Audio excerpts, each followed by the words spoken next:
자, 오늘은 이제 우리가 나움 말씀을 살펴보도록 하겠습니다. 여러분 먼저 거기 나움 1장 1절 한번 보십시오.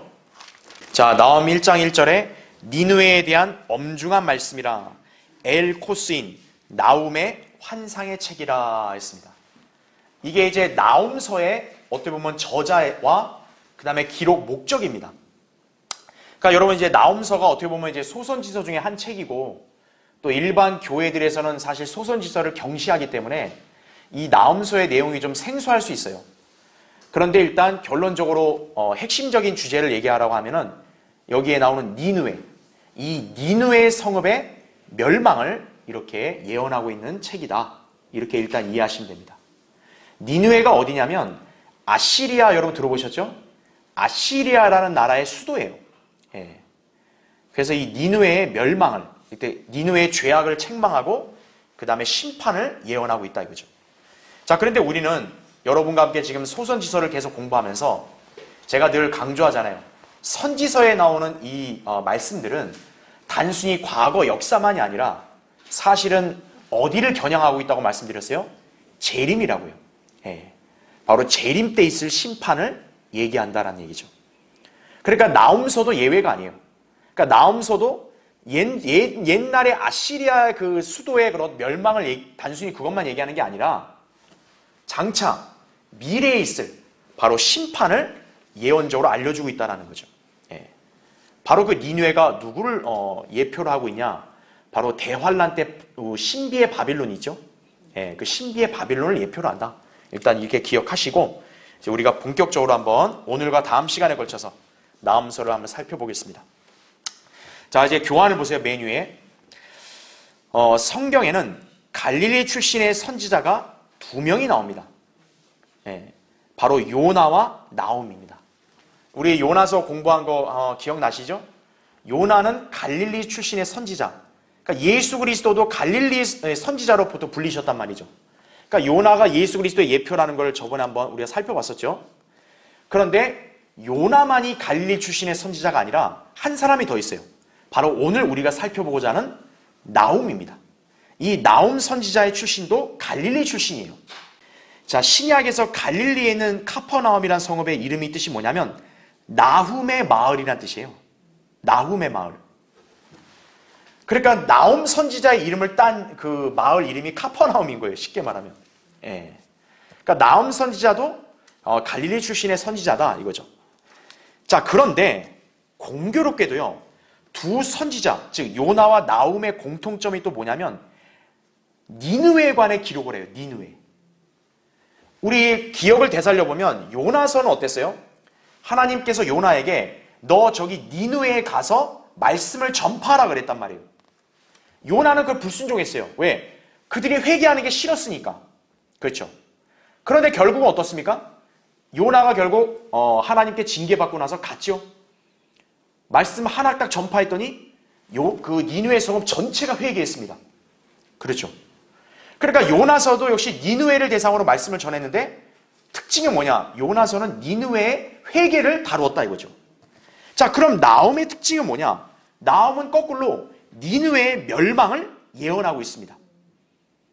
그러니까 우리가 여기서 어떤 연관점을 볼 수 있냐면 요나가 활동했을 때는 그래도 니느웨가 그래도 하나님 말씀에 찔림을 받아서 회개했기 때문에 하나님께서 멸망을 잠시 유예하셨어요. 그렇죠. 그런데 문제는 뭐냐? 그들의 그런 마음 상태가 지속되지를 못한 거죠. 결국 나움 선지자 때 와서는 어떤 거예요? 니느웨가 요나 때는 잠시 회개하다가 다시 또 사악한 죄악을 일삼았다는 얘기죠. 그러니까 나움 선지자 때는 이제 아예 니느웨의 멸망을 확정적으로 예언하고 있다. 이렇게 보시면 됩니다.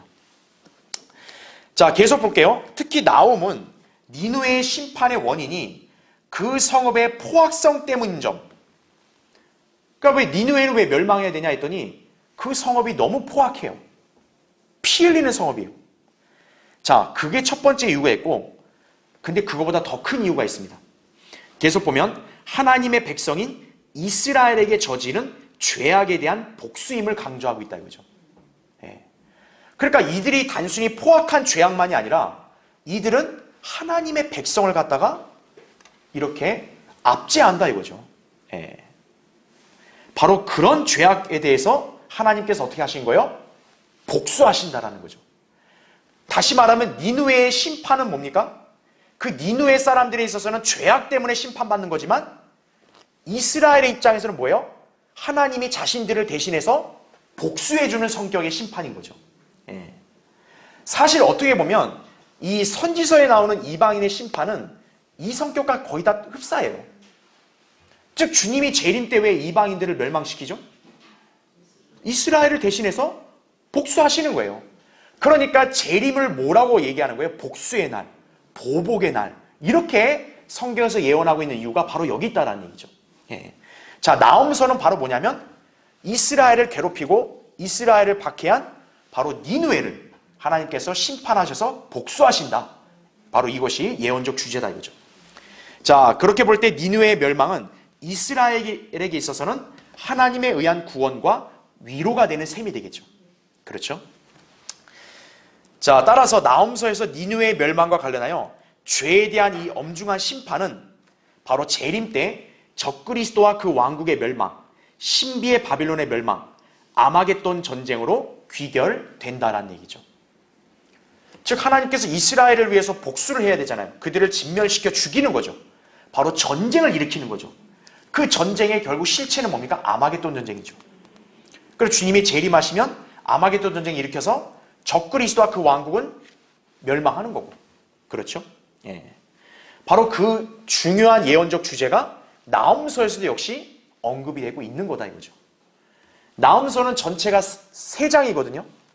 짧은 장이잖아요. 짧은 장에서도 이런 핵심적인 주제가 역시나 예언이 이렇게 담겨 있다. 이렇게 이해하시면 됩니다. 그래서 이 일을 이루시는 분은 누굴까요? 당연히 주 예수 그리스도. 바로 우리 예수 그리스도 주님께서 바로 이 심판과 멸망을 이행하실 것이다라는 얘기죠. 예.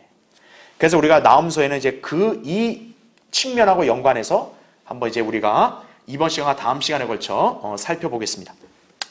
자, 먼저 교환의 첫 번째 보세요. 예. 적그리스도와 아시리아의 연관성부터 한번 볼게요. 자, 여러분이 한번 이렇게 약간 의아할 수 있는 게 우리는 바빌론, 느부갓네살 이게 대환란 때 적그리스도와 신비의 바빌론을 예표한다는 거는 이해를 우리가 다 하잖아요. 그렇죠? 워낙 강력한 예표니까. 그런데 지금 나홈서에서는 이 적그리스도와 그 왕국의 멸망을 어디에 빗대고 있냐면 아시리아의 니느웨 멸망에 빗대고 있단 말이에요. 그러면 아니 아시리아하고 니느웨는 적그리스도와 무슨 관계가 있냐 이거예요. 연관성이 있습니다. 자, 그걸 우리가 먼저 성경적으로 살펴보면은 아하, 왜 하나님께서 나홈 선자를 통해서는 니느웨의 멸망으로 대환란 때 적그리스도의 멸망을 이렇게 예언적으로 암시하셨는지를 이해할 수 있게 되는 거예요. 자, 먼저 보세요. 밑에 1번. 아시리아의 수도인 니느웨와 대환란 때 적그리스도가 어떤 연관이 있는가 이거예요. 성경적으로요. 자, 적그리스도는 뭐라고 지칭되기 때문이라고 그랬어요, 제가? 아시리아인이라고 지칭된다. 적그리스도는. 그래서 이 아시리아의 수도인 니느웨에 거하는 이 아시리아 왕의 멸망을 얘기할 때는 예언적으로는 적그리스도의 멸망을 겨냥할 수 있다는 거예요. 바로 성경에서는 적그리스도는 어떤 사람으로도 불린다고요? 아시리아인으로 불린다는 거예요. 그래서 거기 이사야 10장 5절에 이렇게 나옵니다.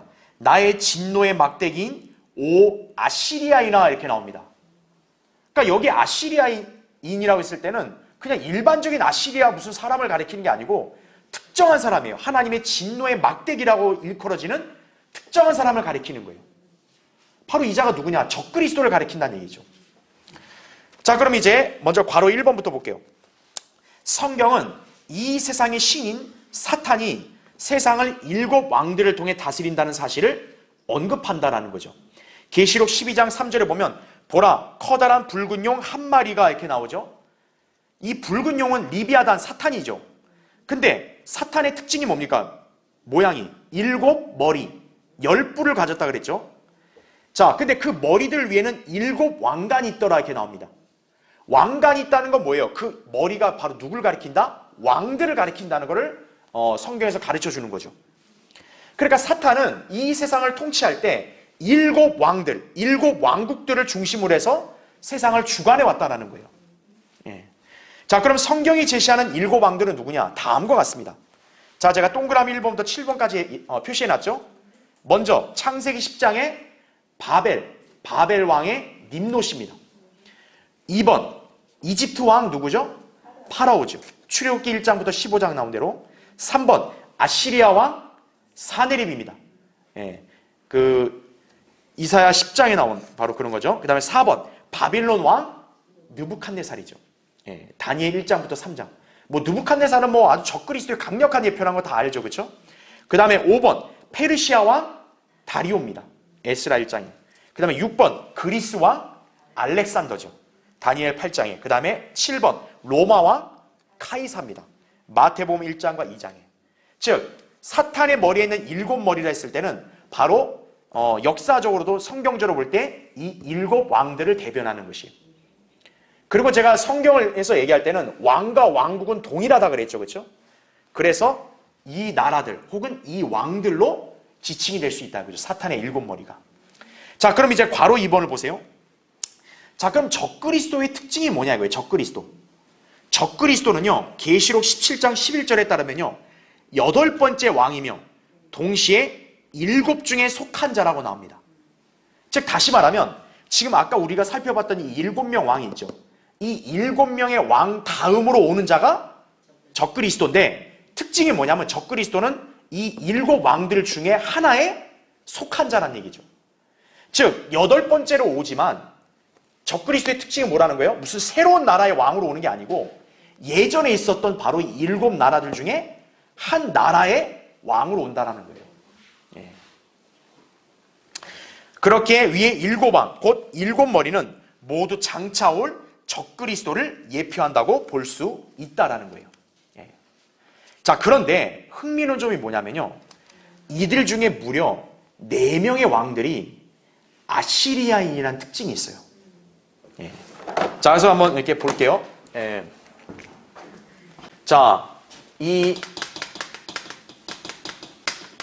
사탄의 어떤 7 왕들, 또 왕국들, 이렇게 했을 때, 자, 첫 번째가 바벨의 님롯이라고 그랬고, 두 번째가 이집트의 파라오라고 했고요. 세 번째가 아시리아의 사네립이라고 했고요. 네 번째는 바빌론의 느부갓네살이라고 그랬고요. 다섯 번째는 페르시아의 다리오. 여섯 번째는 그리스의 알렉산더. 일곱 번째는 로마의 카이사. 이렇게 얘기합니다. 그러니까 우리 예전에 계시록 공부할 때 제가 적그리스도가 8번째지만 7 중에 속한 자라고 나왔죠.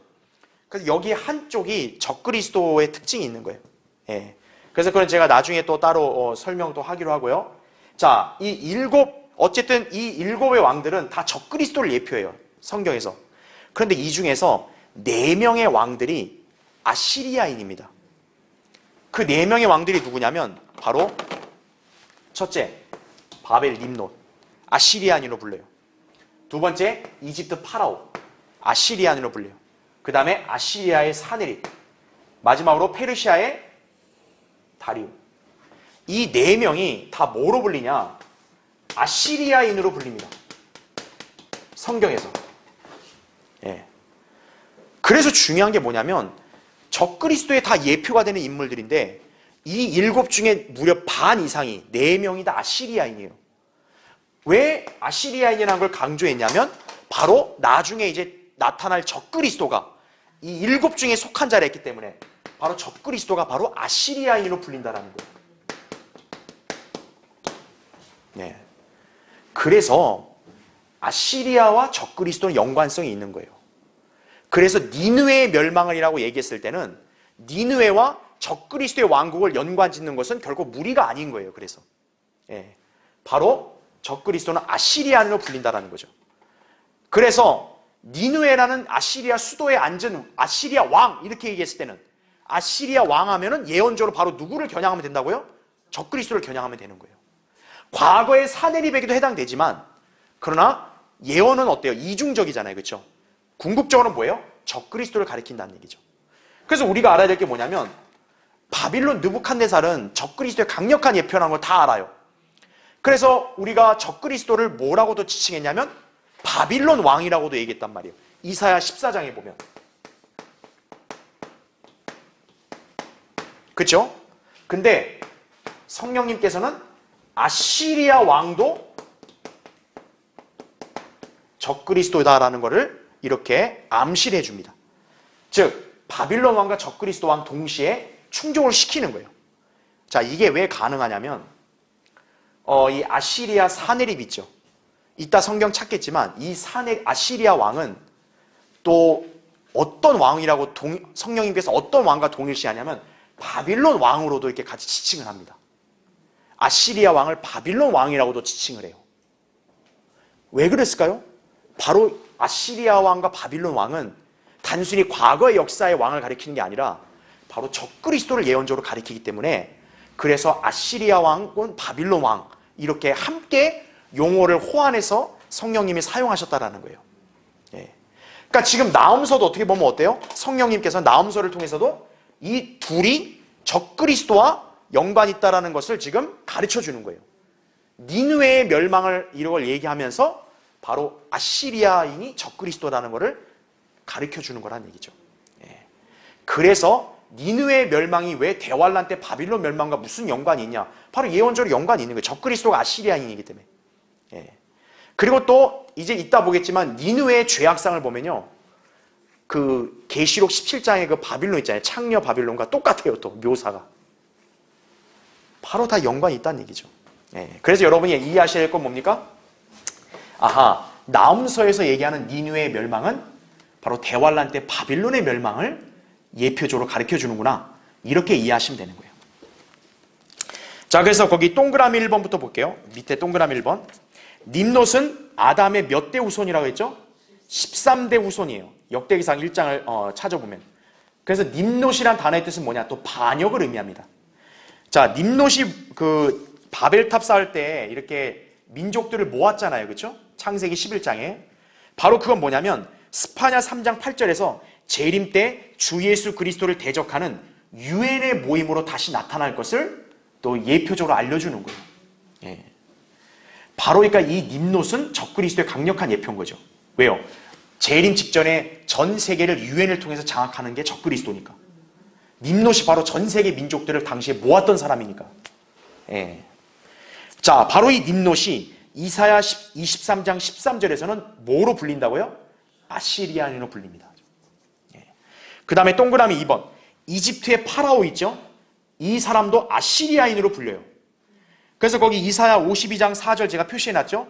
주 하나님이 이같이 말하노라. 내 백성이 이전에 이집트에 데려가 거기서 기거하였고 또 아시리아인이 까닭없이 그들을 압자였느니라 이렇게 나오죠. 자, 여러분 여기 이 구절을 보면 하나님의 백성 이스라엘이 이집트로 내려간 건 출애굽 때 아니에요. 그렇죠? 출애굽기에 나왔을 때. 그럼 그때 출애굽기에서 이스라엘을 박해했던 이집트 왕은 당연히 파라오죠. 그런데 여기 파라오를 지금 이사야 52장 4절에서는 어떤 사람이라고 부르고 있어요? 아시리안이라고 부르고 있는 거예요. 그래서 우리가 출애굽기 1장부터 14장까지 나오는 그 파라오 있잖아요. 그 파라오 왕이 어떤 인종인지를 알겠죠. 아시리아인이라는 걸 성경에서 가르쳐 주는 거예요. 왜 아시리아인이냐 이거예요. 하필 그 이스라엘을 박해하는 이집트의 파라오가 왜 하필 아시리아인이냐 이거예요. 파라오가 적그리스도의 예표니까요. 그렇죠. 그 다음에 동그라미 3번 보세요. 아시리아의 사네립. 이 사람은 당연히 아시리아인이죠. 그렇죠? 근데 성경은 그가 또 무슨 왕이라고 정체를 밝혀주고 있다고 그래요? 바빌론의 왕이라고 정체를 밝혀줍니다. 예레미야 50장 8절에 그렇게 나와요. 그러면서 그 왕은 단순한 인간이 아닌 누구라고 성경에서 제시한다고요? 사탄임을 제시한다는 거죠. 그래서 거기 제가 성경 구절 표시해놨죠. 예레미야 51장 34절 보면 바빌론 왕 느부갓네살이 나를 섬겼으며 나를 짓밟았으며 나를 빈 그릇이 되게 하였으며 자, 그 다음 잘 보세요. 그가 뭐처럼 나를 삼켰다 그래요? 용처럼 나를 삼켰다 합니다. 자, 성경에서 용은 누구를 가리켜요? 사탄을 가리키는 거죠. 그러니까 지금 이 구절에서 바빌론 느부갓네살은 단순한 역사의 인물이 아니에요. 이게 인물을 가리키는 게 아니라 바로 마귀를 가리키는 것을 성경에서 가르쳐 주는 거죠. 바로 바빌론 왕은 예언적으로 뭐예요? 적그리스도를 가리키는 거예요. 그런데 그 바빌론 왕이 아시리아 사네립도 그렇게 불린다라는 거예요. 그러니까 아시리아 왕과 바빌론 왕이 서로 동등하게 호환되고 있다는 거예요. 바로 뭐냐면 그 두 왕이 적그리스도를 가리키기 때문에 그렇다는 거죠. 그 다음에 밑에 동그라미 4번. 자, 페르시아의 다리오. 이 다리오 왕의 특징이 뭐냐면요, 유대인들을 호의적으로 대한 사람이에요. 이 사람은 좀 약간 특이하죠. 보통 다른 이방 왕국의 왕들은 유대인들을 대적하잖아요. 근데 이 왕은 유대인을 친구처럼 잘해줍니다. 그러면 이 페르시아 다리오는 선한 인물일까요? 그게 아니라 바로 어떤 걸 가리키냐면 대환란 전 3년 반 동안 유대인들을 호의적으로 대해주는 적그리스도를 예표하는 거죠. 그러니까 적그리스도가 7년 내내 이스라엘을 대적하는 게 아니라 3년 반을 나눠서 전 3년 반 어때요? 유대인의 친구로서 활동을 하죠. 바로 페르시아의 다리오가 유대인들을 잘해준 것은 바로 적그리스도의 그런 면을 예표하고 있는 거예요. 예. 자, 그런데 그 다리오를 역시 또 성경에서 뭐라고 지칭하고 있다고요? 아시리아 왕이라고 지칭하고 있다는 거죠. 그러니까 여러분이 역사적으로 잘 알아야 될 게 뭐냐면 아시리아 제국이 그 전에 있었다가 멸망하고 바빌론이 세계를 제패했고요. 바빌론이 멸망하고 페르시아가 있었다고요. 그러니까 이게 이 페르시아 다리오 왕은 지금 아시리아 제국의 왕이 아니에요. 그런데도 성경에서는 이 페르시아의 다리오를 무슨 왕이라고 지칭하고 있다고요? 아시리아 왕이라고 지칭하고 있다는 거예요. 바로 뭐냐면 예언적으로 적그리스도를 암시해주고 있다는 거예요. 그게. 자, 그렇게 보시면 됩니다. 자, 그 다음 페이지 넘겨보세요. 자, 그래서 적그리스도가 이 사탄의 7머리들 중에 하나에 속하잖아요. 근데 그 중에 4명이 아시리아인이죠. 바로 성경에서는 적그리스도가 아시리아인이라는 것을 가르쳐 주는 거란 얘기죠. 자, 그래서 우리 성경 찾아볼게요. 여러분 이사야 10장 한번 보세요. 자, 이사야 10장 거기 5절 볼게요.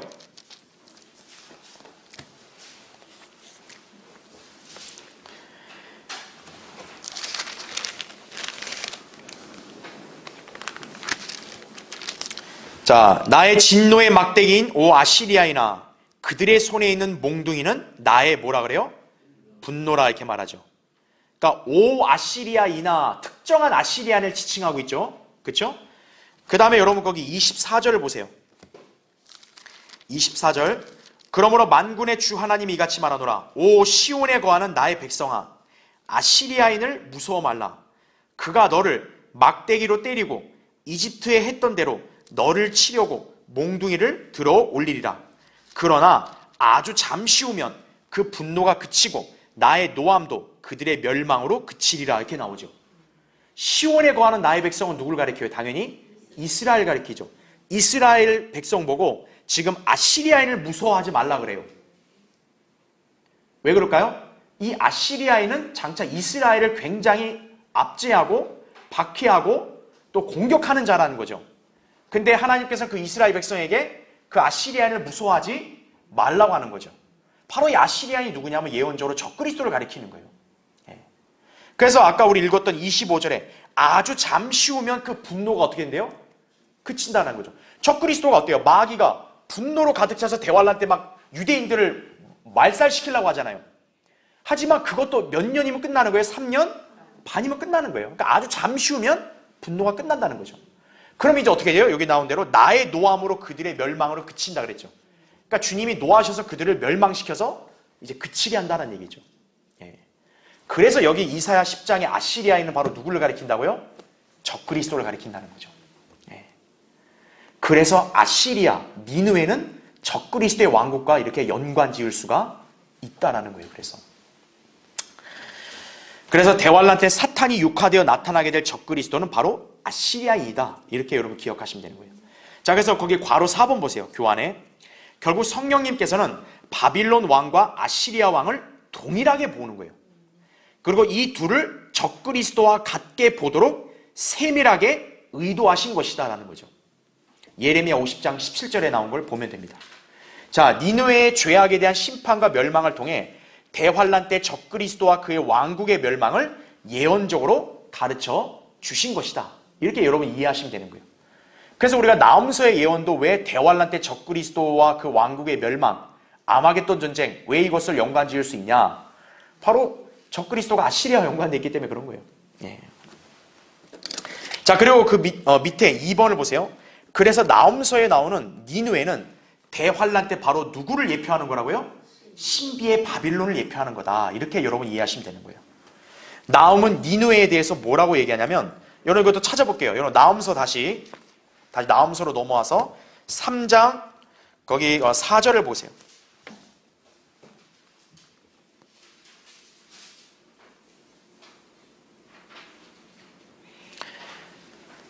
자, 이 니느웨가 왜 이렇게 하냐 했더니 거기 보세요. 4절. 잘생긴 창녀의 뭐 때문이래요? 음행 때문이라.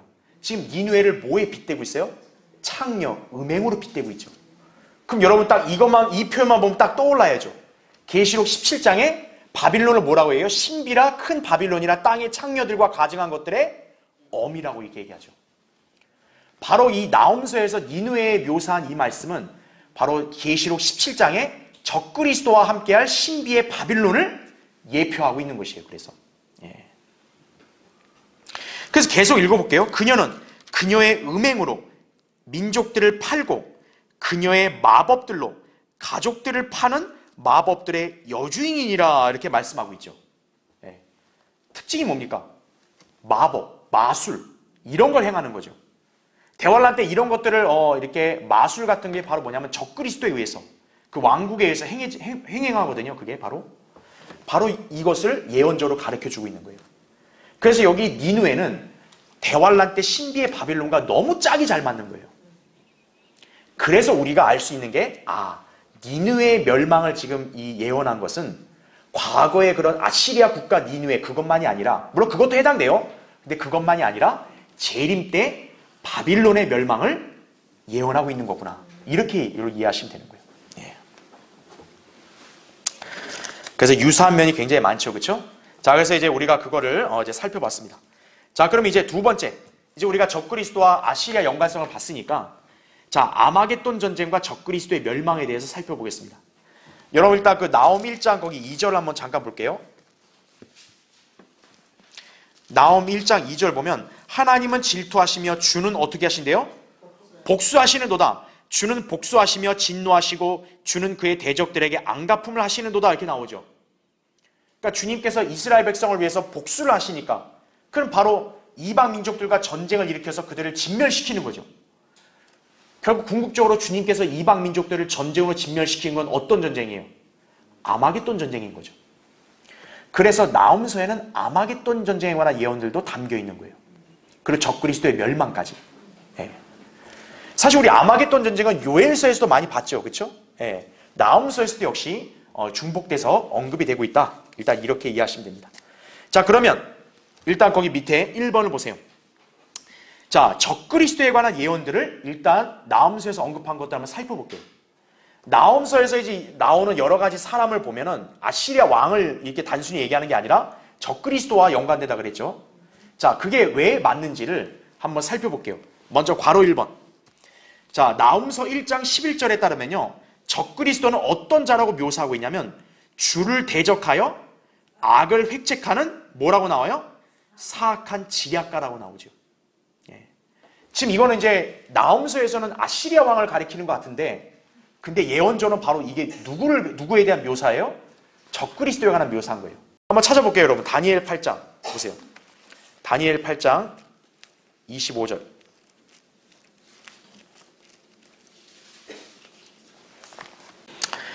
그래서 거기 보시면 그의 지혜를 통하여 그가 자기 손에 뭐를 늘린다 그래요? 기술을 늘려서 자기 마음속에 자신을 높이고 평화로 많은 것을 멸하리라 이거죠. 그러니까 이 사람의 이자의 특징이 뭐예요? 지혜를 통해서 기술을 늘린다 이렇게 나오죠. 그리고 평화로 멸한다 이렇게 분명히 얘기를 하고 있습니다. 그렇죠? 자, 그래서 지혜롭게 이자가 이렇게 술책으로 나중에 왕국을 얻는다고 다니엘 11장에서 얘기했죠. 그러니까 지략가요, 굉장히. 적그리스도는 지략이 대단하니까 어떤 거예요? 사람들을 다 꿰가지고 다 자기 수중으로 끌어모으는 거죠. 근데 그 자는 선한 자가 아니라 사악한 자라는 얘기죠. 그러니까 나홈서는 그 특징을 얘기하고 있는 거예요. 그 다음에 괄호 2번 보세요. 적그리스도는 평화를 무기로 삼아 많은 것을 멸망시키는 존재다라는 거죠. 아까 우리 방금 읽었던 다니엘 8장 25절 통해서 평화로 많은 것을 어떻게 해요? 멸한다라는 거죠. 예. 오늘날도 어떻습니까? 평화를 주장하는 이 공산주의자들, 모슬렘들, 이자들, 카톨릭이 어떻게 하죠? 평화라는 걸 빌미로 해서 자기들과 반대되는 자들을 막 죽이죠. 예. 적그리스도가 그렇게 하는 거예요. 예. 그 다음에 그래서 이게 나홈 1장 12절에 그렇게 나온 거예요. 그 다음에 괄호 3번 1장 14절에 따르면요, 여기서 나온 적그리스도의 특징이 뭐냐? 야비하다, 야비함.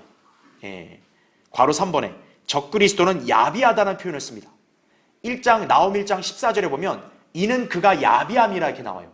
그러니까 아시리아 왕이 야비하다고 나오는데, 근데 이게 예언적으로 바로 누굴 가리킨다는 거예요? 적그리스도를 가리킨다는 거죠. 적그리스도는 야비하고 비열한 자라고요. 다니엘 11장 21절에 따르면 적그리스도는 뭐라고 불리냐면 비열한 사람이라고 불려요.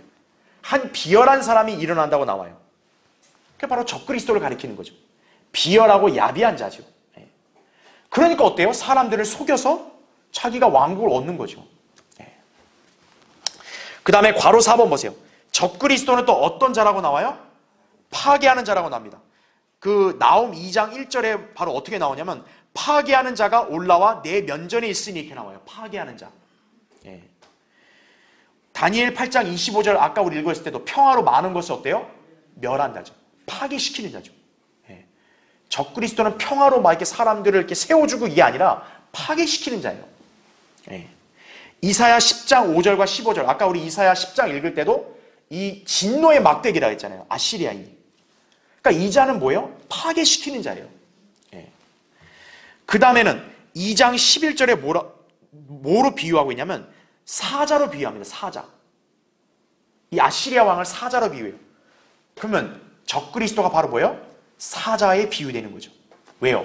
마귀는 뭐로 비유되기 때문에? 울부짖는 사자로 비유되기 때문에. 베드로전서 5장 8절에 나오죠. 그렇죠. 그리고 예레미야 50장 17절에도 역시 사자로 비유가 됩니다. 예. 적그리스도를. 그렇죠? 예. 그래서 이 나홈서에서 여러 가지 이런 표현들, 어떤 이 사람에 대한 묘사를 보면 이건 무조건 적그리스도에 대한 예언이라는 얘기죠. 예. 자, 그럼 이제 밑에 2번을 보세요.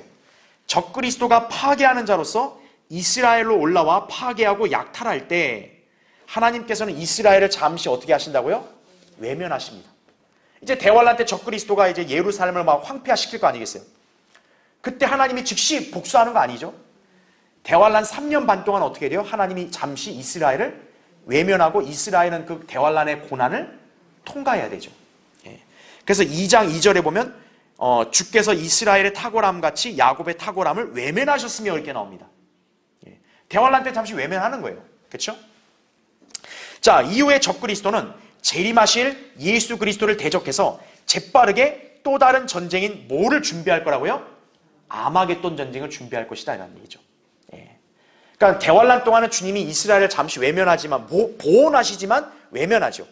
그리고 그 사이에 적그리스도는 이제 하늘의 초자연적인 기병대와 맞서기 위해서 자기도 이 기병대, 일종의 어떤 보면 이제 기병대나 어떤 군대를 갖추는 거죠. 아마겟돈 전쟁을 준비하는 거죠. 예. 그게 이제 나홈 2장 3절 4절에 나온 거예요. 그러면 그 2장 보겠습니다. 3절 4절 보세요. 그의 용사들의 방패가 붉게 되었고 용사들은 주홍색이 되었으며 병거들은 그의 예비의 날에 불타는 횃불과 함께 있을 것이며 전나무들은 몹시 흔들릴 것이라. 그럼 4절 보세요. 병거들은 거리에서 사납게 달리며 넓은 길에서 이리저리 헤치며 가리라. 그들은 횃불같이 보일 것이요 그들은 번개같이 달리리라 이렇게 말씀하죠. 자, 이거는요 오늘날 마치 뭐를 빗대서 예언한 거냐? 자동차를 예언한 거예요. 보세요. 예전에 어때요? 사람은 수송수단이 병거를 탔잖아요. 말 병거를 타고 이동했잖아요. 근데 지금 여기 보면 병거들이 거리에서 어떻게 한대요? 사납게 달린다 그랬죠. 그 다음에 넓은 길에서 이리저리 헤치며 간다 그랬죠. 오늘날 자동차 보세요. 막 이리도 헤치며 가잖아요. 그렇죠? 그 다음 그들은 횃불같이 보일 것이요. 라이트를 켜니까. 그렇죠. 번개같이 달리리라. 엄청나게 빨리 달리죠. 예. 그래서 여기 나움 2장 3, 4절은 오늘날 현대의 기계화된 차량, 이런 것들을 이렇게 빗대어서 예언하고 있는 거다. 이렇게 여러분 이해하시면 됩니다. 자, 그래서 지금 이거는 이제 오늘 현대 사회에서 적용할 수 있지만 교리적으로는 이건 대환란 끝에 있을, 재림 때 있을 걸 예언한 거예요. 즉 뭐냐면 적그리스도가 현대화된 첨단 무기들을 준비할 거라는 걸 얘기하는 거예요. 그래서 그 밑에 보세요. 괄호 1번. 비행기와 기계화된 자동차, 전차나 장갑차 등과 같은 현대화된 첨단 무기가 등장하고 대규모의 기병대가 동원될 것이다 라는 거죠. 여러분 거기 3장 2절 보세요. 3장 2절 보면 채찍 소리와 수레들의 덜커덕거리는 소리와 말들의 달리는 소리와 뛰는 병거들의 소리라 이렇게 나오죠. 그 다음에 3절 기병은 빛나는 칼과 번쩍이는 창을 들어올리는 도다 이렇게 나오죠. 바로 이게 뭡니까? 적그리스도의 군대가 기병대를 갖추는 거죠. 그럼 제가 저번에 요엘서 강의할 때 말씀드렸죠. 왜 기병대를 갖춰요? 하늘에 어떤 기병대? 초자연적 기병대가 내려오니까. 적그리스도가 아마겟돈에서 역시 그들을 막기 위해서 이자도 군대를 준비하는 거예요. 그러니까 여기 병거들이 막 정신없이 막 사납게 달리는 거예요. 이게 군대를 갖춰야 되니까. 예. 교리적으로는 그렇게 적용할 수 있고 또 실제적으로는 오늘날 우리 현대사회의 자동차, 기기화된 자동차를 또 빗댄 거다. 이렇게 여러분 이해하시면 되는 거예요. 자, 그래서 괄호 2번 보세요. 자, 아마겟돈 전쟁이 치러지면 적그리스도와 그의 군대는 하루아침에 멸망하죠. 그렇죠? 자, 그들의 시체가 어떻게 돼요? 땅에 질비하게 될 것이에요. 자, 나움 2장 10절에서는요. 아마겟돈 전쟁의 황폐함을 이렇게 묘사하고 있어요. 그 교환 보세요. 니느웨는 어떻게 있대요? 비어있고 공허하고 황폐하게 되었으며 그 다음 잘 보세요. 마음이 녹아내리고 무릎이 서로 부딪히며 모든 허리에 심한 통증이 있으며 그 다음 이게 중요해요. 그들의 얼굴은 모두 어떻게 돼요? 다 검게 되었다. 그죠? 핵전쟁을 방불케 하는 대재앙이 일어나는 거예요. 예. 그래서 스가랴 14장 12절 우리가 나중에 한번 보겠지만 이렇게 나와요. 지금 제가 읽을 테니까 그냥 들으세요. 주께서 예루살렘을 대적하여 싸운 모든 백성을 치실 재앙이 이러하리니 그들이 그 발로 서 있을 때 그들의 살이 녹아 없어질 것이요 그들의 눈이 그 구멍 속에서 녹아 없어질 것이며 그들의 혀가 그 입에서 녹아 없어질 것이라니죠. 끔찍하죠. 핵이 터지면 어때요? 이렇게 살이 녹아버리고 검게 타는 거예요. 네. 바로 아마겟돈 전쟁은요, 이런 어마어마한 그런 피해가 이게 일어나게 될 것이라는 거죠.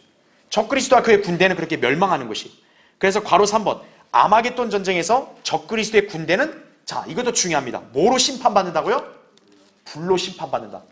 그럼 여러분 기억 되살려보세요. 전에 우리가 요엘서 공부할 때 초자연적인 기병들이 막 지나가면 뭐가 일어난다 했어요? 불이 일어난다 그랬죠. 불로 심판받는다는 것을 나움도 언급하고 있는 거예요. 그 다음에 괄호 4번 신비의 바빌론인 로마 카톨릭이 심판받는다는 거죠. 아까 우리 읽었던 3장 4절 그렇죠? 예. 그 다음 마지막 괄호 5번 그 다음 적그리스도의 뭐가 멸망해요? 동맹국들이 멸망할 것이다. 그죠? 적그리스도가 전쟁을 일으킬 때 동맹을 맺는 국가들이 참전할 거라고요. 그 국가들이 대다수 어느 국가들인지 아세요? 모슬렘 국가들이에요. 여러분 거기 나움 3장 9절 10절 보세요. 자 9절을 보면요. 잘 표시해 놓으세요. 에디오피아와 이집트가 이렇게 나오죠. 그녀의 뭐가 된대요? 힘이 된다. 여기서 그녀, 여자로 표시했죠. 왜냐? 아까 창녀라 했으니까. 바로 적그리스도에게 합류하는 동맹이 누구예요? 에디오피아와 이집트입니다. 이거는 오늘날 에디오피아, 이집트만 생각하면 안 돼요. 옛날에 이집트는 강대국이었단 말이에요. 그래서 옛날의 기준으로 이집트를 오늘날 생각한다면 이집트가 지배했던 중동 국가들이 있죠. 거기까지 다 포함하는 거예요. 에디오피아와 이집트, 중동 국가들. 예. 그녀의 힘이 되어 그것이 무한하였고 풋과 루빔이 너의 돕는 자들이 되었도다 이렇게 나옵니다. 풋과 루빔은 뭐냐면 오늘날 리비아 국가를 말해요. 리비아 국가. 자, 그 특징이 뭐냐? 리비아, 그 다음에 이집트, 다 아프리카죠. 그 다음에 에티오피아, 다 중동이죠. 모슬렘 국가입니다. 두 번째는 인종은 어느 인종이에요? 다 이들은? 흑인종이에요. 흑인종. 바로 흑인들과 모슬렘들이 적그리스도에게 연합국으로 같이 참전해서 아마겟돈 전쟁을 이렇게 대항할 것이다라는 얘기죠. 예. 그렇지만 우리가 잘 알다시피 그들은 어때요? 단번에 진멸될 것이다라는 거죠. 그러니까 우리가 그러잖아요. 친구 잘못 만나면 벼락 만나는 말이 있듯이 이 자들도 적그리스도에게 합류했다가 어떻게 된 거예요? 결국 다 진멸당하는 거예요. 적그리스도와 그 왕국만이 아니라 동맹국들, 바로 모슬렘과 함족들 모두 멸망하게 될 것이다라는 거죠. 자, 이것이 지금 나훔서에서 우리에게 가르쳐주고 있는 예언이다. 이렇게 여러분 기억하시면 됩니다. 자, 그래서 좀 내용이 더 길기 때문에 다음 시간에 또 재림에 관한 예언들을 보겠습니다. 예.